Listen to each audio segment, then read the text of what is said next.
হবচা কৈ লাষ্টত দেখিছে ন্যায় পায় মই চাই আছো মই গৈ যেতিয়া দৰ্জা জপাই এনেকুৱা কবি তেতিয়া গম পাব মই আকৌ গৈ নকওঁ আছিলোঁ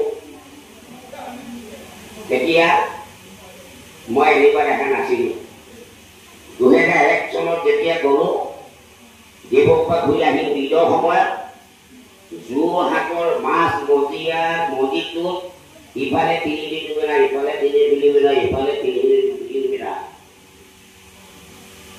ঈদৰ দিনা নামাজ পঢ়ি আছে বাট নিদিয়ে সেই যোৰহাটৰ টাউনত আজি গৌৰৱকে বাহাৰি গৈ আছে আৰু 5 বছৰ আগত ভাতি হয় আমিতো চেচেই মধ্য অসম ল'ৰা আছো আমি চেচেই এতিয়াতো মাত দিব নোৱাৰে আজি তিনিমুনি সেইদিনা ন্যায় মাৰি গুচি গ'ল মাত দিব নোৱাৰে কিয় হৈছে তোকে বাগেই নিদিয়ে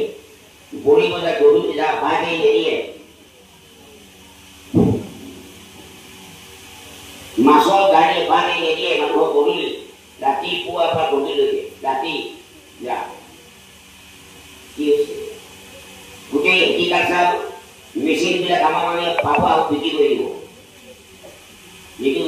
আৰু তেওঁলোকক সুবিধা দিয়ে চব হৈছে মীন বিভাগত গোটেই সময় ন্যায় পায় ক'ৰবাত 10টাই পায় মই বহুত দেখিছোঁ সেই জানো নাই নাটক হবচা কৈ লাষ্টত দেখিছে ন্যায় পায় কি হ'ল নাই ছাৰ ন্যায় লৈ গুচি গ'ল চব ন্যায় পালে কিয় পালে মই আৰু মাতবোৰ নিদিওঁ কেতিয়াবা এনেকুৱা মন যায় অফিচত গৈ ভিতৰত সোমাই অফিচত দৰ্জা জপাই এনেকুৱা আঙুলিব মন যায় কৈ মই আঙুলি কেইটামানক দৰ্জা জপাই খুব দিম অফিচাৰ চালা ওলাই যাব মোৰ সমষ্টিত মই গৈ দুটামানক মই চাই আছো মই গৈ যেতিয়া দৰ্জা জপাই এনেকুৱা খুব দিম তেতিয়া গম পাব মই আকৌ গৈ নকওঁ